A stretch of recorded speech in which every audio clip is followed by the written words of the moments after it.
अपनी तालियों के माध्यम से अनुरोध करिए माननीय मुख्यमंत्री आदरणीय योगी आदित्यनाथ जी से अपने आशीर्वचन हेतु पधारे। माननीय मुख्यमंत्री महोदय।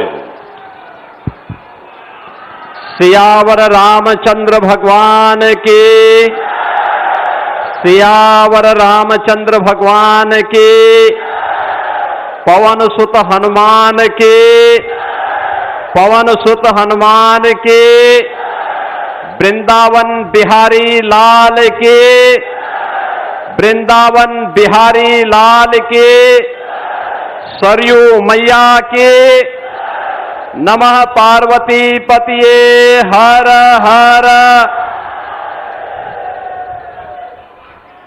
जनपद अंबेडकर नगर की जलालपुर, आलापुर, टांडा विधानसभा क्षेत्र से जुड़ी हुई विकास परियोजनाओं के लोकार्पण और शिलान्यास के लिए आयोजित आज के इस समारोह में उपस्थित उत्तर प्रदेश शासन में मेरे मंत्रिमंडल के सहयोगी प्रभारी मंत्री अंबेडकर नगर श्री ओम प्रकाश राजभर जी, भारतीय जनता पार्टी के क्षेत्रीय अध्यक्ष श्री अवधेश द्विवेदी जी, जिला अध्यक्ष श्री दिलीप पटेल जी, जिला पंचायत अध्यक्ष श्री श्याम सुंदर वर्मा साधु जी, विधान परिषद सदस्य डॉक्टर हरिओम पांडे जी, लोकप्रिय विधायक कटहरी श्री धनमराज निषाद जी, पूर्व सांसद श्री रितेश पांडे जी, पूर्व विधायक श्री त्रिवेणी राम जी, पूर्व विधायक श्री जयराम बिमल जी, पूर्व विधायक श्रीमती अनीता कमल जी, पूर्व विधायक श्रीमती संजू देवी जी, पूर्व जिलाध्यक्ष श्री राम प्रकाश यादव जी, यमुना प्रसाद चतुर्वेदी जी, रमा शंकर सिंह जी, ज्ञान सागर सिंह जी, कपिल देव वर्मा जी, मिथिलेश त्रिपाठी जी, सोहेल देव राजभर पार्टी के जिलाध्यक्ष श्री जगलाल राजभर जी, निषाद पार्टी के जिलाध्यक्ष श्री संजय निषाद जी, अपना दल के जिलाध्यक्ष श्री भूपेंद्र चौधरी जी, आज के इस कार्यक्रम में उपस्थित अंबेडकर नगर से जुड़ी हुई इन 3 महत्वपूर्ण विधानसभाओं से जुड़े हुए मेरे सभी उपस्थित बहनों और भाइयों, आज ये मेरा सौभाग्य है कि मां सरयू और मां तमसा के बीच में अवस्थित बाबा गोविंद साहेब धाम,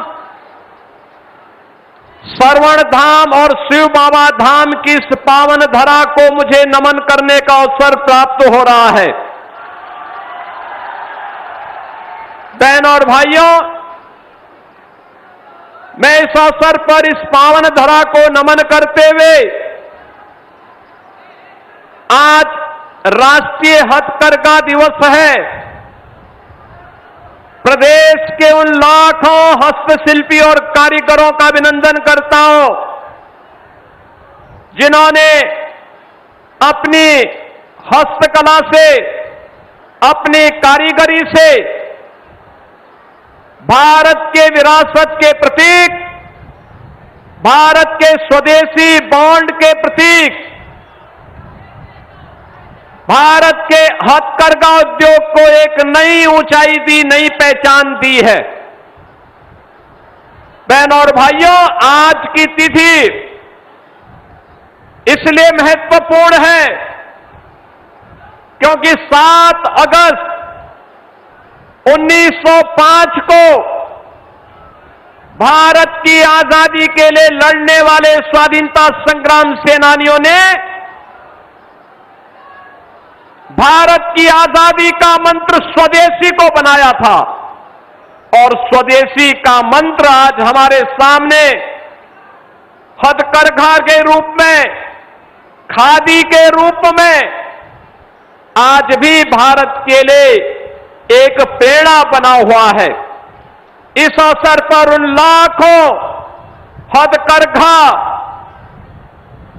और खादी उद्योग से जुड़े हुए उद्यमियों का, कारीगरों का मैं अभिनंदन करते हुए इस दिवस की बधाई देता हूं। आज मेरा यह सौभाग्य है कि जब मुझे कटहरी के चुनाव को आपने इस क्षेत्र से श्री धर्मराज निषाद जी को कटहरी से विजयी बनाया था, उसके बाद एक अन्य कार्यक्रम के बाद आज मुझे यहां पे आने का अवसर प्राप्त हुआ। गोविंद साहिब धाम में मुझे पहली बार आने का अवसर प्राप्त हुआ और संभवतः पहली बार कोई मुख्यमंत्री इस धाम में आया है। कितना पवित्र धाम है। सैकड़ों वर्षों से आध्यात्मिक प्रेरणा का केंद्र बिंदु बना हुआ यह क्षेत्र हम सबको अपनी विरासत के साथ जोड़ने की एक नई प्रेरणा दे रहा है। और मुझे आज बताते हुए प्रसन्नता है, जब मैंने इस धाम में, गोविंद साहिब धाम में पवित्र समाधि का दर्शन किया, नवनिर्मित मंदिर में, राम जानकी मंदिर में दर्शन किया, एक आध्यात्मिक अनुभूति मुझे स्वयं होती हुई दिखाई दे रही थी। बहन और भाइयों, माघ मेले में यहां पे बहुत बड़ा मेला लगता है, लाखों श्रद्धालु आते हैं। सर्दी की ठिठुरन होती है, लेकिन श्रद्धा, अपनी विरासत के प्रति कृतज्ञता ज्ञापित करने का भाव यहां के लोगों में रहता है। और अब यह मेला हमारा राजकीय मेले के रूप में मान्यता प्राप्त होगा। जो हमारे जनप्रतिनिधियों ने कहा है, इस मेले को हम राजकीय परंपरा के साथ जोड़ेंगे, सुविधाओं के साथ जोड़ेंगे। वैसे भी आज मुझे जाने का अवसर प्राप्त हुआ, जब मैं विगत वर्ष आया था कटहरी चुनाव के तत्काल बाद, तब 1500 करोड़ रुपए की सौगात, यहां का उपहार, यहां का कर्ज चुकता करने के लिए मैं कटहरी में आया था। और आज 706 करोड़ रुपए का यह उपहार मैं अंबेडकर नगर वासियों को प्रदान करता हूं। बहन और भाइयों, विकास कैसे होना चाहिए, विकास का मॉडल कैसे होना चाहिए, यह देखना है तो अंबेडकर नगर में आ जाकर के देख लो। एक नहीं, दो एक्सप्रेसवे के साथ आपका अंबेडकर नगर जनपद जुड़ा हुआ है, दो एक्सप्रेसवे के साथ में। और अभी जिसकी चर्चा यहां पर कुछ देर पहले, जिस बात की चर्चा रितेश पांडे जी और श्री हरिओम पांडे जी कर रहे थे, नॉर्थ साउथ कॉरिडोर में भी हम लोग सिद्धार्थनगर के बांसी से होते हुए, बस्ती होते हुए और प्रयागराज को जोड़ने, चित्रकूट से लेकर के फिर हम सुदूर दक्षिण भारत तक उस मार्ग को पहुंचाने का काम कर रहे हैं। उसका केंद्र बिंदु भी हमारा अंबेडकर नगर जनपद बनने जा रहा है। अंबेडकर नगर जनपद से ही उसको हम आगे पहुंचे, प्रयागराज तक पहुंचाएंगे। विकास के कार्यों की कमी नहीं। यहां के मेडिकल कॉलेज में क्रिटिकल केयर ब्लॉक का निर्माण करके यहां के लोगों को ट्रॉमा की सुविधा प्राप्त हो, इमरजेंसी सेवाएं प्राप्त हो, आज सरकार ने इन सभी कार्यों को किया है। बहन और भाइयों, हम लोग लोकतांत्रिक व्यवस्था में लगे हैं, लोकतांत्रिक व्यवस्था में निवास करते हैं। लोकतंत्र की 3 महत्वपूर्ण आधारशिला है। हमारी विधायिका है, हमारी कार्यपालिका है और हमारी न्यायपालिका है। तीनों के क्षेत्र तय हैं, तीनों की सीमाएं तय हैं, तीनों की लक्ष्मण रेखाएं भी हैं।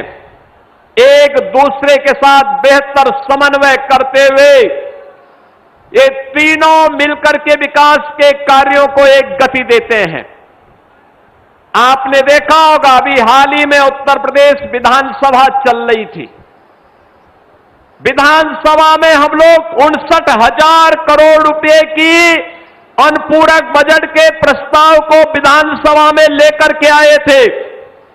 हम ये सोचते थे कि सत्ता पक्ष के विधायक और सहयोगी दलों के विधायक तो इस पे चर्चा करते ही हैं, विपक्ष के लोगों में भी रुचि होगी, क्योंकि 59,000 करोड़ रुपए की जो परियोजनाएं थी, इन परियोजनाओं में हमने युवाओं के लिए रोजगार की व्यवस्था, अन्नदाता किसानों के उन्नयन का कार्यक्रम, आदि आबादी के लिए भी उनके स्वावलंबन के कुछ प्रोग्राम हमने शामिल किए थे और गरीबों के कल्याण के लिए भी कुछ नए आयोजन हो सके, कुछ नए कार्यक्रम प्रारंभ हो सके, इसका प्रावधान किया था। लेकिन समाजवादी पार्टी ने विधानसभा नहीं चलने दी। समाजवादी पार्टी ने विधानसभा नहीं चलने दी, हो हल्ला करने लगे। उनके द्वारा जिस प्रकार का कोहराम मचाया गया, आप सबने देखा है। हमने बजट में व्यवस्था की थी सामाजिक न्याय के विभूतियों को, महापुरुषों को, संतों, ऋषियों का सम्मान करने के लिए धनराशि की व्यवस्था की थी। महर्षि वाल्मीकि,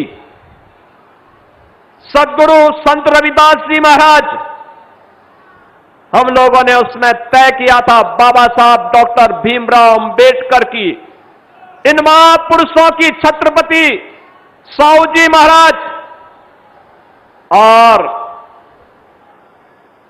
ज्योतिबा फूले आदि महापुरुषों से जुड़े हुए जो भी स्मारक हो, मूर्ति हो, अगर उनके ऊपर छाजन नहीं है तो हम छतरी बनवाएंगे, बाउंड्री वाल नहीं है तो सुरक्षा के लिए बाउंड्री वाल और गेट का निर्माण करेंगे। लेकिन समाजवादी पार्टी ने इस विधानसभा नहीं चलने दी। हमने आंगनबाड़ी, आशा वर्कर, इनके मानदेय को बढ़ाने के लिए धनराशि की व्यवस्था की थी और हमने उन सारी व्यवस्थाओं को जोड़ने का काम किया था। हमारे जो कोटेदार हैं उनके भी इंसेंटिव को बढ़ाया जा सके, ग्राम चौकीदार के मानदेय को बढ़ाया जा सके, लेकिन इन्होंने विधानसभा नहीं चलने दी। लेकिन मैं आपको आश्वस्त करने के लिए आया हूं, समाजवादी पार्टी का विकास में कोई रुचि नहीं है, गरीबों में कोई रुचि नहीं, गरीबों का उत्थान हो इसमें कोई रुचि नहीं है। जो ओम प्रकाश राजभर जी कह रहे थे कि समाजवादी पार्टी की जब सरकार थी, प्रदेश में अराजकता थी, गुंडागिर्दी थी, युवाओं के नाम पर आने वाली नौकरी इससे पहले की योग्यता के आधार पर किसी को नहीं मिलती थी।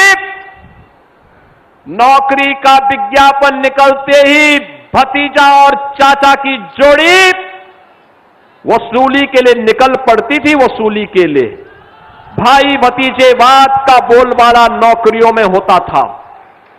भाई भतीजेवाद के नाम पे डकैती पड़ती थी युवा के हक पर, पैसे दे बगैर किसी को नौकरी नहीं मिल पाती थी और युवा योग्यता के बावजूद अपने आप को ठगा हुआ महसूस करता था। पठन पाठन का माहौल चौपट था, कानून व्यवस्था तहस-नहस हो चुकी थी। रोज दंगे, कभी सहारनपुर में दंगे, कभी मुजफ्फरनगर में दंगे, कभी मेरठ में दंगे, कभी मुरादाबाद में दंगे, कभी हापुड़ में दंगे, कभी अलीगढ़ में दंगे, कभी एटा में दंगे, कभी मथुरा में दंगे, कभी लखनऊ में, कभी कानपुर में, कभी प्रयागराज में। इन्होंने दंगों के माध्यम से उत्तर प्रदेश का माहौल इतना खराब कर दिया था, इतना खराब कर दिया था, लोग उत्तर प्रदेश के नौजवान को देखना पसंद नहीं करते थे। नौजवान के सामने पहचान का संकट इन्होंने खड़ा किया। हस्तशिल्पी और कारीगर प्लान करने के लिए मजबूर हुआ था। व्यापारी त्रस्त था। हर समाजवादी पार्टी का झंडा लिया हुआ समाजवादी पार्टी का कोई भी व्यक्ति जाता था, अवैध वसूली करता था। थानों में इनके कब्जे थे, तहसीलों में इनके कब्जे थे, गुंडागिर्दी की चरम थी और लोगों के मन में यह भाव आ गया था, जिस गाड़ी में सपा का झंडा, समझो होगा उसमें कोई सपा का गुंडा। और ये गुंडागिर्दी की चरम प्रदेश के पहचान के लिए, नौजवानों की पहचान के लिए, अन्नदाता किसानों के सामने यहां पर आत्महत्या करने के लिए उन्हें मजबूर करने की स्थिति हो गई थी। कारीगर प्लान कर रहा था। बहनों और भाइयों, हर जिले में इन्होंने एक एक माफिया पाल लिया था। कहीं बालू माफिया, कहीं भू माफिया, कहीं वन माफिया, कहीं पशु माफिया। ये माफिया हर जिले में, पेशेवर माफिया। आप देखते होंगे इनके इतिहास को। वर्तमान पीढ़ी को बताइए किस प्रकार की अराजकता इन्होंने फैलाई हुई थी। और आज माफिया मुक्त, गुंडा मुक्त, कर्फ्यू मुक्त उत्तर प्रदेश है। नौजवान के सामने पहचान का संकट नहीं, बल्कि नौजवान को नौकरी मिल रही है। 9 लाख से अधिक नौजवानों को हमने डंके की चोट पर सरकारी नौकरी दी है और हमने कहा है कि युवा के हितों के साथ अगर किसी ने खिलवाड़ किया तो उसके लिए जेल होगी और बाप दादों की कमाई को भी जब्त करके गरीबों में बांटने का काम कर देंगे। बहनों और भाइयों, आज कोई छात्रों के भविष्य के साथ खिलवाड़ नहीं कर सकता। छात्रों की छात्रवृत्ति में डकैती नहीं डाल सकता। नौजवानों के हक पर कोई डकैती नहीं डाल सकता। आज कोई बेटी के साथ छेड़खानी करने का दुस्साहस नहीं कर सकता। व्यापारी को कोई धमकाने का दुस्साहस नहीं कर सकता है। और सरकार ने पहले से तय कर रखा है, बेटी और व्यापारी की सुरक्षा में सेंध लगाई। 2 ही जगह होगी, या जेल होगी या जहन्नुम होगा, तीसरी कोई जगह नहीं होगी। समाजवादी पार्टी के समय में हर जिले में एक माफिया था। सत्ता के समानांतर माफिया की सत्ता चलती थी। 1 डिस्ट्रिक्ट 1 माफिया, और आज 1 डिस्ट्रिक्ट 1 प्रोडक्ट है। आज 1 डिस्ट्रिक्ट 1 मेडिकल कॉलेज है। आज 1 डिस्ट्रिक्ट 1 कुजीन है। हर जिले के व्यंजन को सरकार ने महत्व दिया है, उसको आगे बढ़ाने का काम किया है। अन्नदाता किसानों के जीवन में व्यापक परिवर्तन हो, हर गरीब को उसका अधिकार मिले। आज प्रदेश में 16 करोड़ लोगों को फ्री में राशन की सुविधा का लाभ। प्रदेश के अंदर 10 करोड़ लोगों को 5 लाख रुपए की आयुष्मान भारत की सुविधा। आपने देखा होगा, जो बच्चे जन्म से मूक बधिर थे, उन्हें न सुनाई देता था, न बोल सकता था, आज सर्जरी में 6 लाख रुपए लग रहे हैं। सरकार ने कहा सारा पैसा हम देंगे, ये बच्चा देश का भविष्य है, उस खर्चे को हम उठाएंगे। आपने देखा होगा, यहां पे 2 बच्चों को हम लोगों ने मंच पर उसका सर्टिफिकेट उपलब्ध कराया, पैसा सर्जरी करके सर्टिफिकेट भी उपलब्ध करवाया है। जो बच्चे निराश्रित हैं, कोविड कालखंड में माता या पिता को खो चुका है, सरकार ने कहा है मुख्यमंत्री बाल सेवा योजना में उनका सारा खर्चा हम उठाएंगे। 4,000 रुपए महीना हम उनको आज छात्रवृत्ति उपलब्ध करवा रहे हैं।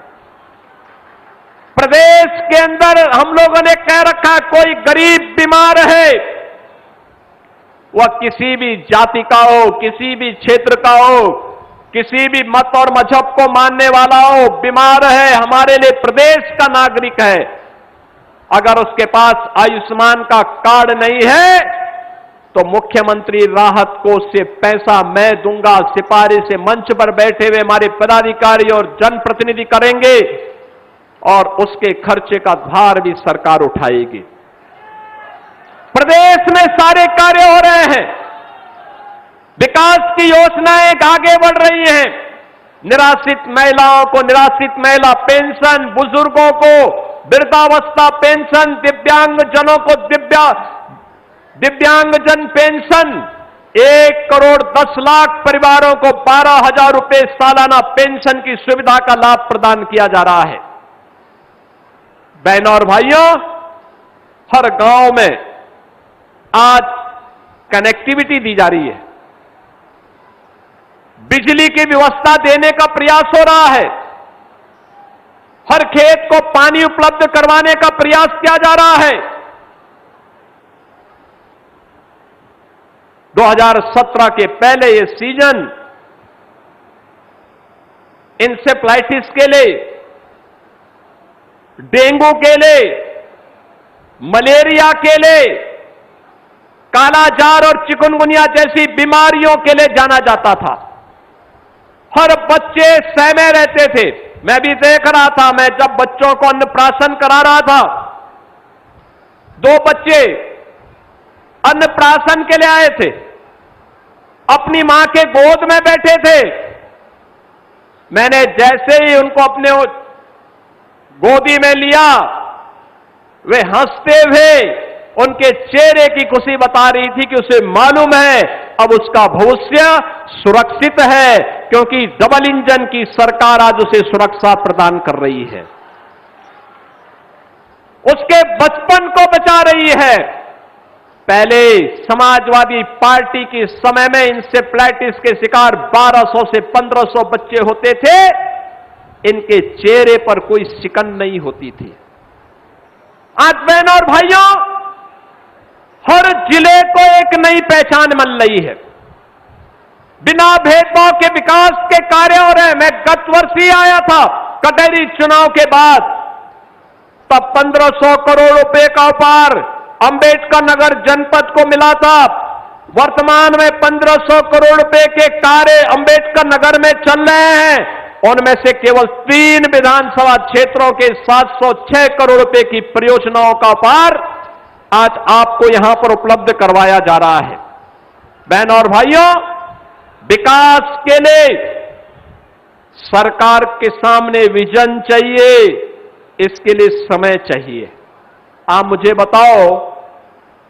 बताओ, जब आप मेहनत किए होंगे, घर से निकले होंगे, समय से आपने कार्य योजना बनाई, तभी भारी संख्या में लोग यहां पर आए, इस कार्यक्रम का हिस्सा बन पाए। पहले क्या 17 के पहले क्या मुख्यमंत्री नहीं होते थे क्या? गोविंद साहब धाम में क्या उनको फुर्सत नहीं थी क्या? पिछले दिनों मुझे सरवण धाम में आने का और शिव बाबा धाम में भी आने का अवसर प्राप्त हुआ था। तब क्यों नहीं आते थे? क्योंकि 17 के पहले मुख्यमंत्री को कहां फुर्सत थी, वो नोएडा नहीं जाते थे। लगता था कुर्सी खिसक जाएगी। 17 में जब मैं मुख्यमंत्री बना, मैं स्वयं वहां का कार्यक्रम बनाया तो मुझे भी ये बताया जा रहा था कि वहां जाने से कुर्सी खिसकती है। हमने कहा जो कुर्सी कल जानी वो आज चली जाए ठीक है, लेकिन जनता के लिए आए हैं, जनता की सुनवाई करेंगे। और पहले ये लोग डरते थे, हम वहां इसलिए नहीं जाएंगे क्योंकि कुर्सी चली जाएगी, तो जनता ने कुर्सी हमेशा के लिए विदा भी कर दी है उनसे। बहनों और भाइयों, ये लोग 12 बजे सो करके उठने वाले लोग हैं।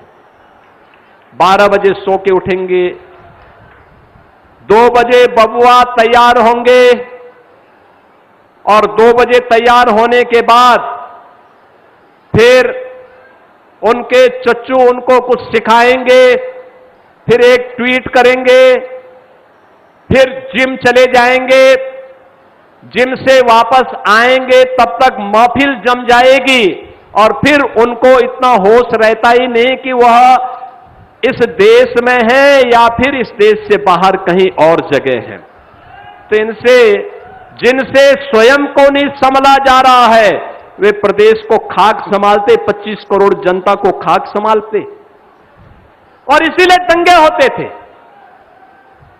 इन दंगाइयों के सामने समाजवादी पार्टी की सरकार घुटना टेकती थी और आपने देखा होगा संभल में एक गुंडे ने, समाजवादी पार्टी के एक गुंडे ने दंगा कराने का प्रयास कर दिया, उसको घुटने में ला करके आज नाक रगड़वा रही है सरकार, घुटने में ला करके। एक गुंडा बरेली में भी दंगा करवाता था, लगातार अव्यवस्था पैदा करता था। उसने एक बार धमकी दी, प्रशासन थोड़ा सहमा, मैंने कहा चिंता मत करो, तैयारी करो। उसने धमकी दी तो उसको एक बार आने दीजिए, एक बार में निपटो। और आप देख रहे होंगे कि मौलाना जेल में आज कष्ट उठा करके नाक रगड़ रहा है, कह रहा साहब बकस दो, एक बार जान बकस दो, आगे से गलती नहीं करेंगे, दंगा नहीं करेंगे। पहले इन दंगाइयों को मुख्यमंत्री आवास में बुला करके सम्मानित किया जाता था और आज जब कोई धमकी देता है कि दंगा करवा देंगे तो मैं कहता हूं आओ बच्चों थोड़ा दंगा करवा लो, मैं तुम्हें दंगा कराना सिखा देता हूं कैसा दंगा होता है। बहनों और भाइयों, आज यूपी नो कर्फ्यू नो दंगा और यूपी में है अब सब चंगा। ये समाजवादी पार्टी नहीं कर सकती थी, ये काम कांग्रेस नहीं कर सकती थी, क्योंकि ये भारत की विरासत को अपमानित करने वाले लोग हैं। याद करिए समाजवादी पार्टी ने और कांग्रेस ने महाराज सुहेलदेव का अपमान किया था, उनका स्मारक नहीं बनने दिया था, बल्कि विदेशी आक्रांता सलार मसूद के नाम पर गाजी मियां का मेला लगाना प्रारंभ कर दिया था। हमारी सरकार आई, हमने कहा नहीं, किसी विदेशी आक्रांता के नाम पर कोई कार्यक्रम नहीं होने देंगे। आयोजन होंगे महाराज सुहेलदेव के नाम पर होंगे, आयोजन किसी विदेशी आक्रांता के नाम पर नहीं होंगे। और बहनों और भाइयों, आज उसी बहराइच में मेडिकल कॉलेज का नामकरण महाराज सुहेलदेव के नाम पर और 56 फुट ऊंची महाराज सुहेलदेव की भव्य प्रतिमा उनके विजय स्मारक के रूप में भारत के सनातन की ध्वजा को लेकर के भारत को गौरव की अनुभूति करवाती है। उसी स्थान पर महाराज सुहेलदेव ने सालार मसूद गाजी को मारा था 3 लाख की सेना के साथ में। आज महाराज सुहेलदेव के नाम पर आजमगढ़ में विश्वविद्यालय चल रहा है, समाजवादी पार्टी ये नहीं कर पाई। समाजवादी पार्टी को फुर्सत नहीं थी कि वो वीरांगना झलकारी बाई कोरी को सम्मान दे सके, महारानी दुर्गावती को सम्मान दे सके, वीरांगना अवंतीबाई लोधी को सम्मान दे सके, वीरांगना उदा देवी पासी को सम्मान दे सके। और मुझे प्रसन्नता है हमारी सरकार ने, डबल इंजन की एनडीए की सरकार ने आज वीरांगना उदा देवी के नाम पर, वीरांगना झलकारी बाई कोरी के नाम पर, वीरांगना अवंती बाई लोधी के नाम पर महिला पीएसी की 3 बटालियन का गठन कर दिया है और तीनों में प्रदेश की बेटियों का प्रशिक्षण होगा और वे प्रदेश की सुरक्षा के लिए दुर्गा बहानी के रूप में निकल करके गुंडा और अपराधियों का काम तमाम करने का काम भी करेंगे। बहनों और भाइयों, आज नए उत्तर प्रदेश में आप जहां कहीं भी जाते हैं सम्मान पाते हैं। आज से 9 वर्ष पहले ये नहीं होता था। 9 वर्ष पहले आप कहीं जाते थे सम्मान के लिए तरसते थे, लोग सोचते थे कहां से, यूपी, यूपी के नाम से तो लोग कांपते थे, देख करके ही भागते थे। अगर कोई आपके नजदीक बैठता था, आपके अंबेडकर नगर जनपद का या यूपी का नाम सुनता था, 10 कदम पीछे हटता था। आज ऐसा नहीं है। अब तो यूपी का नाम कोई लेगा तो 10 कदम दूर बैठा होगा तो आपके पास आकर के आपको गले मिलने के लिए उतावला होगा। आज ये पहचान बदली है। सामने वाले के चेहरे की चमक बताती है यूपी के नाम पर आज वो भी गौरव की अनुभूति कर रहा है। ये यूपी की पहचान को गौरव किसने दिलाया? प्रधानमंत्री मोदी जी के नेतृत्व में काशी विश्वनाथ धाम, अयोध्या में एक बार भगवान श्री राम की पावन जन्मस्थली पर भगवान श्री राम का भव्य मंदिर के निर्माण के साथ ही आज की नई अयोध्या जिस वैभव के साथ जानी जा रही है, आज आप प्रयागराज में जाते होंगे, बदले हुए प्रयागराज को देखते होंगे। मां विंध्यवासिनी धाम में जाएंगे, मां विंध्यवासिनी के पावन धाम को आप बदलने स्वरूप में देख रहे होंगे। नैमिषारण्य में आप जाएंगे, नया नैमिषारण्य नजर आता है। और मथुरा वृंदावन फिर से एक बार हमें द्वापर की याद को ताजा कर लेता है, कृष्ण कन्हैया की याद को हमारे सामने फिर से प्रस्तुत कर दे रही है। बहनों और भाइयों, यही तो कांग्रेस और समाजवादी पार्टी को खटक रहा है। अयोध्या को सम्मान कैसे मिल गया? अयोध्या को सम्मान कैसे मिल गया, यही उनकी समस्या है। क्योंकि समाजवादी पार्टी ने राम भक्तों पर गोलियां चलाई थी और कांग्रेस ने कहा था कि राम हुए ही नहीं, राम के अस्तित्व पर प्रश्न खड़ा करने का प्रयास किया था कांग्रेस ने।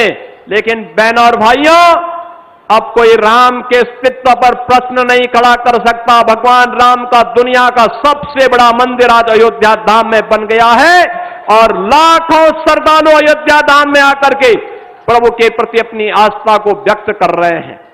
बहनों और भाइयों, विकास और विरासत की यात्रा हम सबके गौरव को आगे बढ़ा रही है और गौरव की इसी व्यवस्था को आगे बढ़ाने के लिए आज अंबेडकर नगर जनपद में मुझे आने का अवसर प्राप्त हुआ है।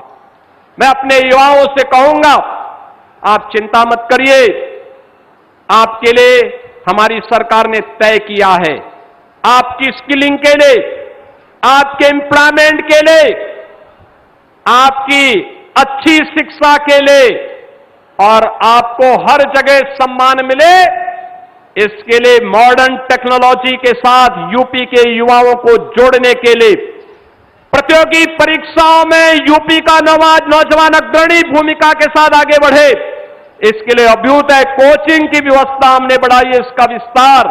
और इसके लिए बहुत शीघ्र उत्तर प्रदेश सरकार एक युवा नीति के साथ आने जा रही है। युवा ही नेतृत्व करेगा और युवा ही अपनी शिक्षा के लिए, अपने स्वास्थ्य के लिए, अपनी स्किलिंग के लिए, अपनी एम्प्लॉयमेंट के लिए हर जगह काम करेगा।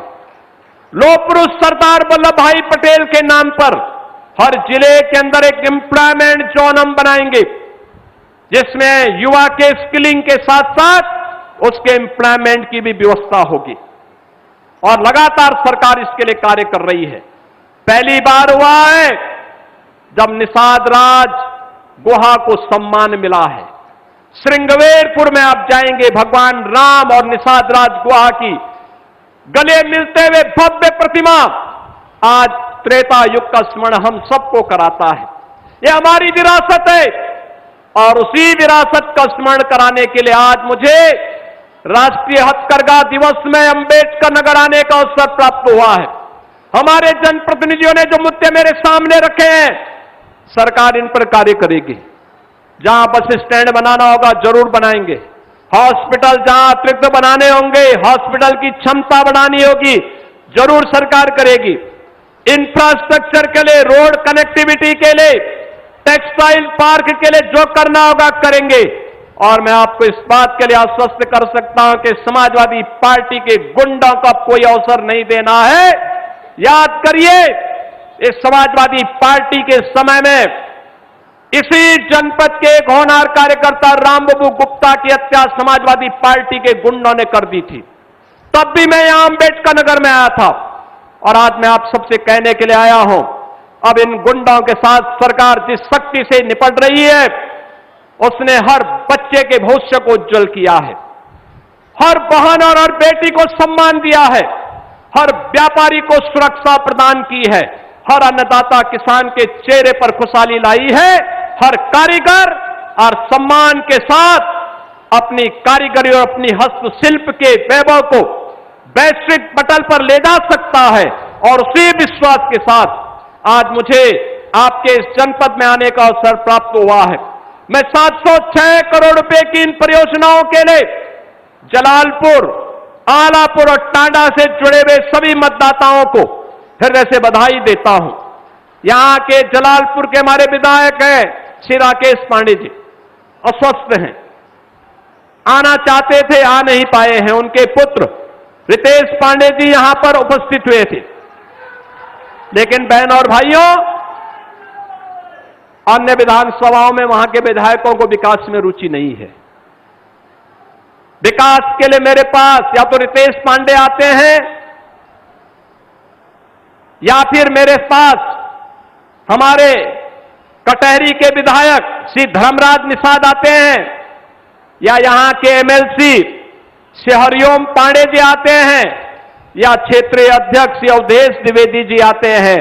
समाजवादी पार्टी के लोगों का विकास में कोई रुचि नहीं है, उनको सड़क से फुर्सत नहीं। हां, उनका पशु तस्करी का धंधा चौपट हुआ है। विकास के कार्यों में जो लोग सेंध लगाते थे उसको रोका गया है, जमीनों पर कब्जा करते थे इसको रोका गया है, अवैध खनन करते थे इसको रोका गया है, और इनको रोक करके वही पैसा हम विकास के कार्यों में लगा रहे हैं।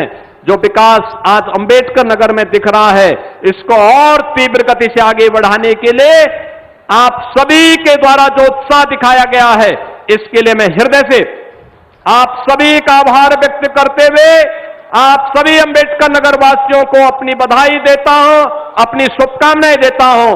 धन्यवाद। जय हिंद, जय जय श्री राम।